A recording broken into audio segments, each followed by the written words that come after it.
started up another series, even though I haven't included many others, and I'll be going over the best looking episodes out of any series and analysing mainly animation and predominantly the key fight of said episode. So in this one, it will mainly be the battle between Genos and Saitama, but also other parts of makes an episode like the music, they fight, dude. for example. So shows like Hunter x Hunter, Rurouni Kenshin, Attack on Titan, and definitely Dragon Ball Z episode 64 in particular will come. But overall, this is the perfect way to talk about other shows besides Dragon Ball all the time, and at the same time without having to make a lengthy review or comment on the series as a whole. But anyway, on to the featured artist for today, which is Zeus. I hope I said that right. He has a lot of originality with a lot of really cool ideas and great execution. Link in the description for his account, and if you want to be featured in a video aimed mainly at smaller accounts and for up-and-coming artists, tag me and use this hashtag. So let's dive into the animation analysis of episode 5 of One Punch Man. Now you may be thinking, why did I choose episode 5? Why not episode 12 or 1? And even those, to be honest, are definitely some of my favorite series, as well as the final episode of season 2.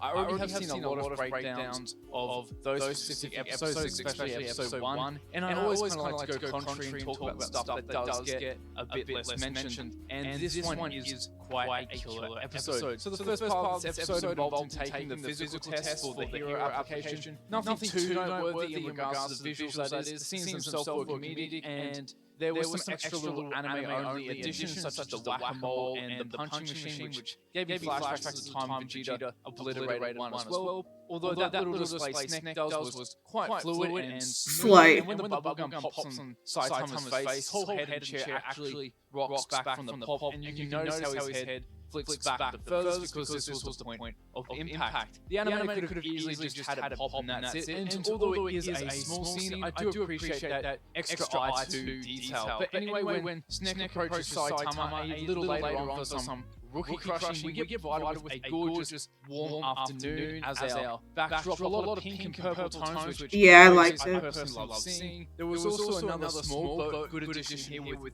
adding buildings in the background of this scene. As I said, it's nothing major, but like before, it adds depth. Definitely a lot of wallpaper-worthy shots here. But further on, we get to Genos challenging Saitama. So we have Genos charging up with good build-up as we've seen. Okay. Perhaps they are cool. I don't know. I was confused. I was like, they got mad and fight? I was so scared.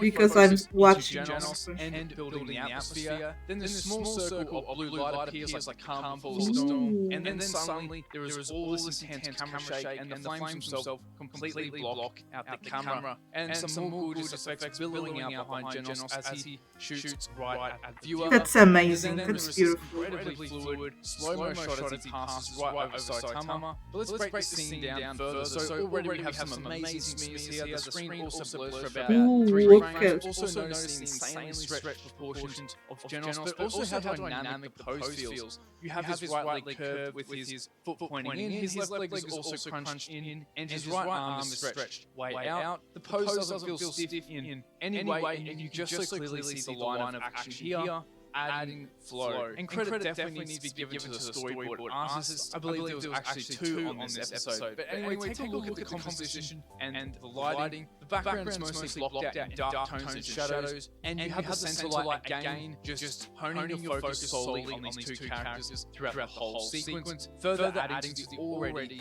great motion. Then thereafter we have some more wallpaper-worthy shots, and Genos spins around with once again some quite insanely dynamic poses and great character acting. Look at the work of that. Jesus Christ. Lines used on both characters, and then there is this massive smear as Genos attempts to kick his opponent, as well as all the rocks licking up from his attack. Also having him flick around in this continuous spin gives build up right for this kick. Again, everything slows down after the attempt to blow, allowing you to take in what has happened. Then we suddenly get this extreme long shot acting as sort of a bird's eye view over the battlefield, giving a great sense of scale to this battle. Thereafter, one of my favourite parts of all, with another exaggerated pose, and the proportions get even more stretched as he plummets towards the ground.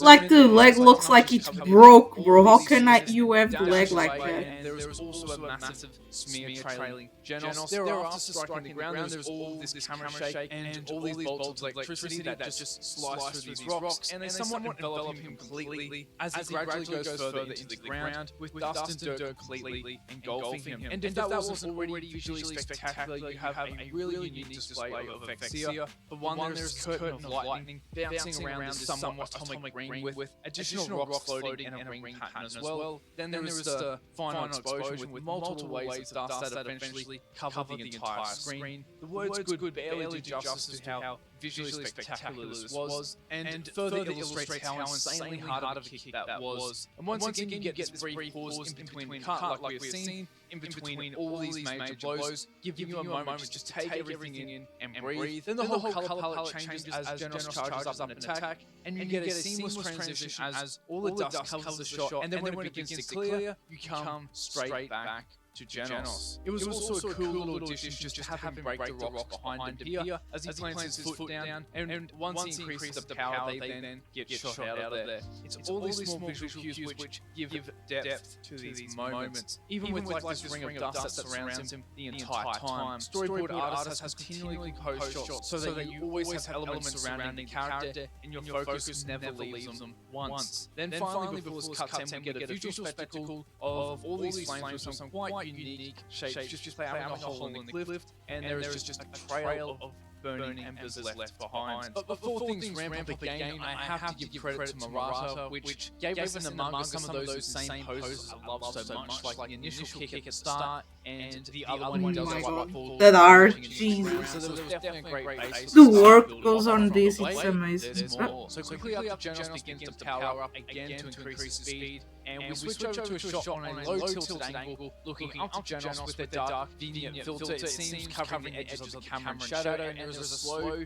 build-up as he is just floating from the burning crater. He is just made with lightning coming from his hands. The angle, the colours, the pose are so visually pleasing, and really makes the character feel like the powerful cyborg he is. Then in the next frame we get just a silhouette of speed lines, and although quite hard to see in motion, he does do a lap around the crater. First, you have the small group of speed lines on the other side as well as here, then again in the next frame, and you're just left with lightning and rock. And when in motion you get an incredible sense of speed. You barely get a glimpse of the speed lines, and the main thing you are just left with is all this rubble and camera shake. Anyway, Saitama becomes just one large smear and zips away. Although I did find it interesting that after all the smears, he then stops and returns back again, and then disappears again. Anyway, well, those eyes. In the corner of your screen. Once again, it sells the speed of the characters with the fact that he is already being engaged directly after disappearing off the scene. And we switch to this extreme long shot, then zooming in as they take flight with the camera also gradually spinning around with some quite unique angles as Saitama continues to dodge all the attacks with ease, and we're just left with all these trails of smoke through the air, almost like an aerial dogfight. Then suddenly the camera shot is on its side, looking directly at the ground, then spins around, and we get a brief glimpse of the two with all these speed lines on the ground, adding to the motion. Then you just see a crater, and there is a trail of smears, and then they both disappear off screen for a brief glimpse, then reappear for a brief one frame. And this same action repeats the whole time while the camera is just moving forward through all the debris and smoke. And a particular point of interest, I love how the smear frames are animated on twos. Now, from what I've seen when I've broken down scenes in the past, and even like full, they are generally animated on one, so every one frame is a completely different action, like you can see here, to accentuate speed. But by animating on twos, it slows everything down just that slight bit, and allows you to capture all the smear effects in action,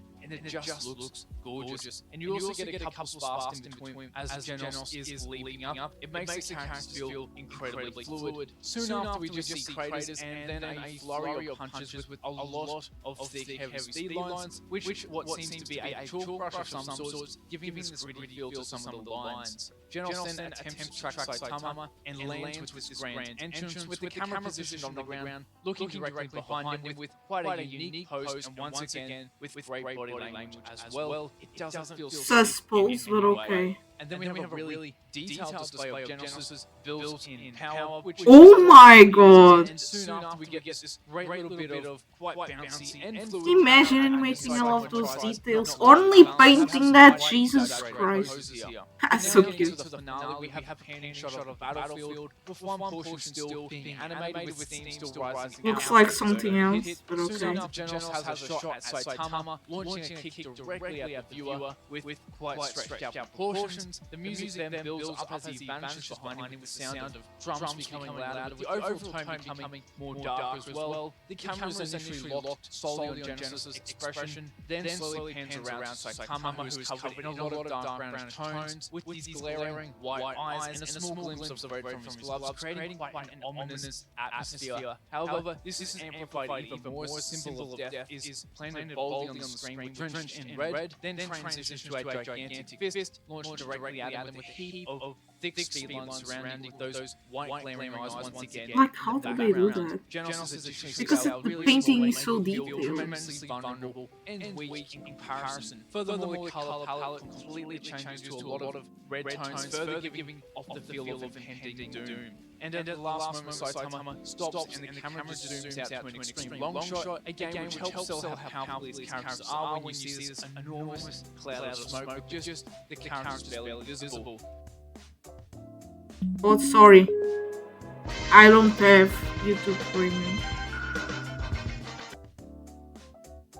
Soon after, the black tones that were covering Saitama's face disappear and his bouncy happy expression returns, and then we get a visual representation of how I felt after that fight. So that was an absolutely insane battle, exceptional storyboarding, countless well-framed shots, and I mean the camera movement was just out of this world. Great timing as well, even though this was a very fast-paced battle. Like I said before, you always have a brief pause in between all the action, just allowing like the animation of the clothing for me is crazy because I'm horrible at drawing clothing. Imagine animating it. Jesus Christ. Artwork was also on point. Key animators consistently provided fluid and animation, and the music, although I only touched on it briefly, for the majority of the fight you had a kind of upbeat tempo with some female vocals laid over the top of times, almost sounding ethereal in a sense, especially when the vocals kick in as the camera pans over that massive hole in cliff Genos has just made, like he was seeing his godlike powers in a sense, or at least that's how I felt. And then when combining all these components together, you have a fight that is just really immersive from start to finish. Although one point that I definitely will hammer home is the extremely bland and quite desaturated colours that stuck out more earlier in this episode. And I have touched on this issue in another video, but it is so evident here. And what is a little annoying is how easy of a fix it is. For example, I just chucked on a saturation filter and gave some of these screenshots a slight tint, and the characters just really don't look like action figures and feel alive with blood pumping under their skin. These plastic tones are such a bizarre choice that unfortunately plagues a lot of shows. However, thankfully, it isn't too noticeable later on, and we get treated to quite a gorgeous array of colours in that afternoon portion of the episode. So anyway, with that final note, thank you for stopping on by, and if you haven't subscribed, well, there'll be definitely more content like this to come, so why not? And I think this is the first time I have done a video solely breaking down just one episode, and I am looking forward to doing more like this, perhaps some of Attack on Titan's wild episodes, especially Levi versus the Beast Titan. That would be a blast to go over that episode. But anyway, just a heads up, that content might be a little slower getting out than usual over the coming months or so, as I'm doing a one-shot for a silent manga competition, so that will occupy a solid portion of my time. So I might not do any time-consuming videos for a while, such as any new additions to the anime series in particular, but we will see how things go. Anyway, with that, hope to catch you all in the next video. Bro, that's amazing, bro. But how? At least tell me that these people are paid well, because that's a ton of work. Jesus. For me, if I want to do an animation that's painted and with shadowing, bro, it takes a lot of time. It looks like 2-3 days just because of the coloring itself.